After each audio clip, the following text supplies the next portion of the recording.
Hi everyone, this is Roshni here and you're most welcome to All Done with Vishal Verma, our YouTube channel। Top 10 MCQ of the week की series में आज आपके साथ discuss करूंगी मैं business management का part 5। I hope आपने part first second third fourth को देख लिया होगा और बहुत ही ज़्यादा क्वेश्चन बहुत ही simple easy moderate and tough भी हैं, डिफ़िकल्ट भी। तो तीनों तरह के क्वेश्चन यहाँ पे आपको एक्सरसाइज करने के लिए मिल रहे हैं और एग्जामिनेशन की डेट्स जैसा कि पता है आपको आ चुकी है। मई 2021 में होगा हमारा एग्जामिनेशन। तो यहाँ पे प्रिपरेशन आप बिल्कुल MCQ प्रैक्टिस बिल्कुल बहुत अच्छे से कर सकते हैं। और इससे पहले और चैनल पे न्यू है और सब्सक्राइब नहीं किया है तो कर लीजिए, बेल आइकन को ज़रूर से प्रेस कर दीजिए जिससे कि वीडियोस की नोटिफिकेशन आपको मिलती रहे टाइमली, और शेयर भी कर दीजिए जिसके पास अभी तक नहीं है। तो देखते हैं आज हमारे कौन से क्वेश्चन हैं। The very first question is which is the most popular approach to classifying personality traits. तो इसमें पूछा है कि जो मोस्ट पॉपुलर अप्रोच है पर्सनैलिटी और ट्रेस को क्लासीफाई करने के लिए वो कौन सी है। A MBTI, B style of making decision, C social interaction या D none of the above. इसका राइट आंसर है MBTI यानी कि मायर्स ब्रिग्स पर्सनैलिटी टाइप्स। आपको पता होगा अगर आप मैनेजमेंट के स्टूडेंट हैं। Is a indicator is a self report inventory design to identify a person's personality type strength and preferences. The questionnaire was developed by Isabel Myers and her mother Catherine Briggs based on their work with Carl Jung theory of personality types। तो यहाँ पे जो approach है personality traits को जानने की जो classify करने की मोस्ट पॉपुलर है वो है MBTI यानी कि Myers Briggs personality type, right. The next question is match the following personality types with their respective description। यहाँ पे आपको पर्सनैलिटी और उसके रिस्पेक्टिव डिस्क्रिप्शन से मैच करना है कि कौन सी पर्सनैलिटी का जो डिस्क्रिप्शन है वो किससे मैच कर रहा है, क्योंकि मैच ऑफ द फॉलोइंग ये क्वेश्चन हैं। तो यहाँ पे सबसे पहले आपको आंसर मैं देख लेती हूँ, उसी को हम मैच करते हैं। Option A is the right answer for this question.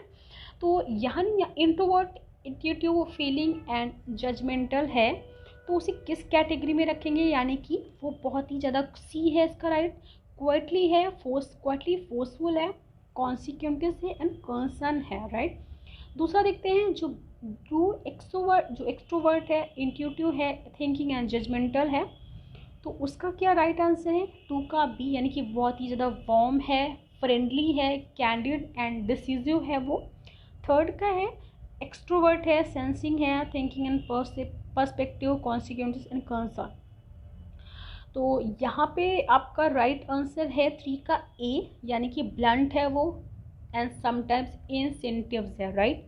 Option 4 है जो introvert, sensing, feeling and perceptive and quite है, तो उसका राइट है आंसर है सेंसिटिव है, काइंड है, मॉडरेट है एंड साई एंड क्वाइट है। तो ऐसा क्वेश्चन एग्जामिनेशन में आया भी था, और जैसे कि आपने पढ़ा है पर्सनैलिटी को क्लासीफाई करना, तो ऐसे ही क्लासिफिकेशन आते हैं जो कि ब्रिग्स एंड मायर्स ने दिया था, और भी इसकी कैटेगरी हो सकती है। तो यहाँ पे सबसे पहले है कि ये आपको समझना होगा किस कैटेगरी में कौन सा डिस्क्रिप्शन फिट हो रहा है। तो इसका राइट आंसर है ऑप्शन ए। पढ़ते हैं नेक्स्ट क्वेश्चन की ओर।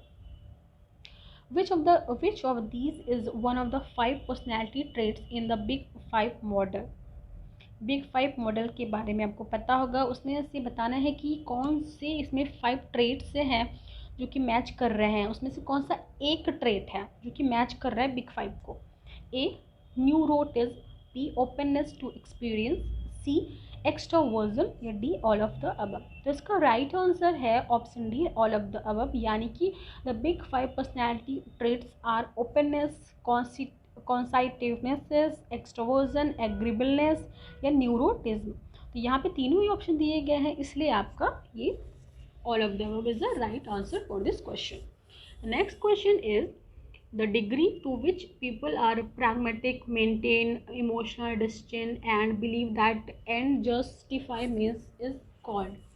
ये बहुत ही इंपॉर्टेंट कंसेप्ट है गाइस। इसमें पूछा है कि पीपल की क्वालिटीज़ के बारे में बताया गया है कि वो किस तरह से हम उसको क्या फॉर्म में नेम देते हैं।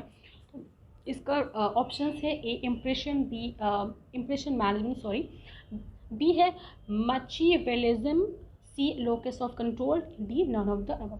तो इसका राइट आंसर है option B Machiavellianism. Machiavellian is defined as a person who follows Machiavelli ideas of deceitfulness of the prince. An example of Machiavellianism is a person who will lie and cheat to get the throne. यानी कि एक ऐसी technique है या एक ऐसा एक personality types का एक वर्ड कंसेप्ट बोल सकते हैं कि नेगेटिव और पॉजिटिव दोनों ही होता है। यानी कि एक पर्सन है, अगर वो अपने काम निकालने के लिए वो किसी भी हद तक जा सकता है, कुछ भी काम वो कर सकता है, तो ये नेगेटिव भी अप्रोच ले सकते हैं और उसकी पॉजिटिव अप्रोच भी ले सकते हैं। यहाँ पे पूरा का पूरा डिस्क्रिप्शन मैंने दे दिया है, आप इसको रीड कर सकते हैं। ये बहुत ही इम्पॉर्टेंट कंसेप्ट है जो कि एग्जामिनेशन में पूछा जा सकता है किसी भी टाइप को लेकर के। The next question is the ability to notice and to manage emotional cues and information is called. वो कौन सी एबिलिटी है जो कि नोटिस करती है और मैनेज करती है इमोशन को और इंफॉर्मेशन क्यूज को और इंफॉर्मेशन को, क्या बोलते हैं उसे? A perception, B emotion, C emotional intelligence या D none of the above. इसका राइट आंसर है सी इमोशनल इंटेलिजेंस, यानी कि इमोशनल इंटेलिजेंस में आपका इमोशनल क्यूज एंड इंफॉर्मेशन को मैनेज किया जा सकता है। ये वो एबिलिटी है जिसे इमोशनल इंटेलिजेंस या EQ भी बोलते हैं, जो कि Daniel Goldman and American psychologist ने दिया था। Popularise emotional intelligence, there are 5 key element to it: self awareness, self regulation, motivation, empathy and social skills. ये आपकी इमोशनल इंटेलिजेंस की कैटेगरी में आती हैं, राइट। नेक्स्ट क्वेश्चन इज, यहाँ पे इमोशनल इंटेलिजेंस से रिलेटेड सारे के सारे कंसेप्ट को भी क्लियर कर दिया है मैंने। इमोशनल इंटेलिजेंस को आप कई नामों से जानते हैं: emotional leadership, emotional quotient, emotional intelligence quotient as the capability of individual to recognise their own emotions and those of others, discern between different feelings and label from appropriately, use emotional information to guide thinking and behavior and manage and to adjust emotion to adopt the environment or achieve one's goals, right? बहुत important concept है emotional intelligence. बढ़ते हैं next question की ओर। which is the theory that explains how we judge people differently depending on the meaning we attribute to a given behavior। यानी कि कोई given behaviour है, उसके अकॉर्डिंग अगर पीपल डिफरेंट एक्ट करता है तो हम उसको किस टाइप से किस थ्योरी के अंदर लाते हैं? A attribution theory, B X and Y theory, C fundamental attribution theory या D none of the above. तो इसका राइट आंसर है ए एट्रीब्यूशन थ्योरी, यानी कि एट्रीब्यूशन थ्योरी वो थ्योरी होती है मोटिवेशन की जिसमें कि बर्नार्ड वेनर ने दिया था, जो कि attribution theory of motivation as a framework to explain why people do what they do. People क्यों वो करते हैं एट्रीब्यूशन, अपने एट्रीब्यूशन के अकॉर्डिंग ही stated that the people seek casual factors that allow them to maintain a positive self image, and it is these attribution that determine an individual motivation to repeat behavior। एक अपने attribute के according वो focus को control रखता है, process करता है उसी के अकॉर्डिंग, तो उसे हम एट्रीब्यूशन थ्योरी बोलते हैं। जिससे हम एक पीपल का जो बिहेवियर है वो डिपेंडिंग करता है किस चीज़ पे वो डिपेंड कर रहा है, कब उसका सिचुएशन चेंज होता है, तो एट्रीब्यूट के अकॉर्डिंग अपना बिहेवियर करता है। The next question is dash is a type of learning in which desired voluntary behavior leads to a reward or prevent a punishment। बहुत ही ज़्यादा कंसेप्चुअल और बहुत ही ज़्यादा आने वाला हर एक कंसेप्ट हर एक सब्जेक्ट से पूछा भी जाता है। ऐसा कंसेप्ट आपने सुना भी होगा बहुत ज़्यादा। ए है self serving biases, B assumed similarity, C stereotyping या डी ऑपरेंट कंडीशनिंग। तो जी हाँ, इसका राइट ऑप्शन है ऑपरेंट कंडीशनिंग। ऑपरेंट कंडीशनिंग जो थ्योरी है वो BF स्किनर जो कि अमेरिकन साइकोलॉजिस्ट हैं उन्होंने दी थी। यानी कि इज़ अ लर्निंग थ्योरी है जो कि बिहेवियर साइकोलॉजी के बारे में बात करती है, जो कि एम्फसाइज करती है कि role of enforcement in conditioning, कि आप एक कंडीशनिंग में कैसे पहुँचते हो। In emphasize the effect the rewards and punishment और specific behaviour can have on a person's future action. अगर आप एक चूहे वाली स्टोरी थी आई थिंक इसमें, जहाँ तक मुझे याद है कि वो मतलब उसको दंड मिलता था और अगर वो कुछ पा लेता था तो उसको रिवॉर्ड भी करते थे। तो ऐसा कुछ थ्योरी था इसमें जिससे कि वो उसका एक कंडीशनिंग हो गई थी कि वो ऐसा काम करेगा तो उसको खाने को मिलेगा, अगर वो ऐसा करेगा तो उसको मतलब मार पड़ेगी, तो उसकी पिटाई होगी। तो उसमें एक ऑपरेंट कंडीशनिंग उसकी कर दी गई थी जो कि यहाँ पे लर्निंग में भी काम आ सकती है कि एक ऑपरेटिंग कंडीशनिंग कर दी जाती है, जिससे कि स्टडी की प्रोसेस में भी आप ऐसा कर सकते हो फॉर द लिटिल स्टूडेंट के लिए, राइट। जैसे कि रिवॉर्ड एंड पनिशमेंट की थ्योरी आती है, कैरेट एंड स्टिक से भी इसको हम रिलेट कर सकते हैं। तो इसका राइट आंसर है ऑपरेटिंग कंडीशन। बाकी की एक्सप्लेनेशन की आप ये पूरा पढ़ सकते हैं। Next question is what is the fundamental attribution theory, जैसे कि आपने पहले भी पढ़ा है attribution theory, and this is theory is relate to fundamental attribution theory. तो उसके ऑप्शंस हैं, एक्सप्लेनेशन में है, जो कि बताना है आपको कौन सा राइट है यहाँ पे। A, tendency to underestimate the influences of external factors and overestimate the influence of internal factors when judging others behaviour. B, tendency for individual to attribute their own success to internal factors while putting the blame for failure on external factors. C, general impression of an individual based on a single characteristic getting one of the। तो इसका right answer है option A, यानी कि tendency to underestimate the influence of external factors and overestimate the influence of internal factors when judging others behaviour.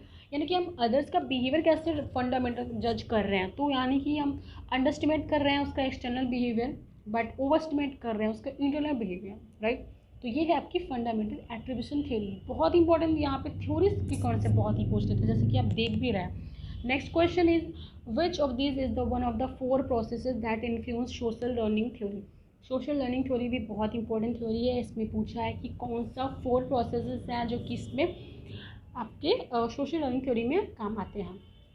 A, motor reproduction process, B, reinforcement process, C, attention process, या D, all of the above. इसका right answer all of the above, जो कि Albert Bandura ने social learning theory दी थी, जिसकी theory है learning process की, सोशल बिहेवियर को कैसे लर्न करते हैं, which propose that new behaviours can be acquired by observing and imitating others. In addition की हम बात करें कि सोशल लर्निंग जो थ्योरी है अल्बर्ट बंडूरा ने दी थी। The social learning theory of Bandura emphasizes that importance of observing and modeling that behaviors, attitude and emotional reaction of others।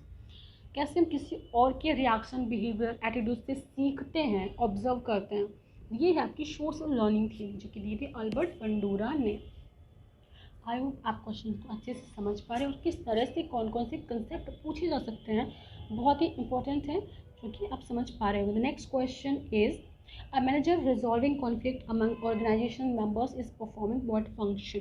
यानी कि कॉन्फ्लिक्ट हो चुका है, उसको रिजॉल्व करने के लिए कौन सा ऑर्गेनाइजेशनल मेंबर्स के बीच में किस फंक्शन को किया जा रहा है, उसको बताना है आपको। ए, कंट्रोलिंग, बी, कमांडिंग, सी, डायरेक्टिंग, या डी, लीडिंग। इसका राइट आंसर है जी हाँ, लीडिंग, क्योंकि जो प्रॉब्लम है, कॉन्फ्लिक्ट वो हो चुका है, उसको रिजॉल्व करने की आपको लीड करने की ज़रूरत है, क्योंकि आप वहाँ पे एकदम एग्जैक्ट डिसीजन देने वाले हैं और वो आपके मेंबर्स को मानना पड़ेगा।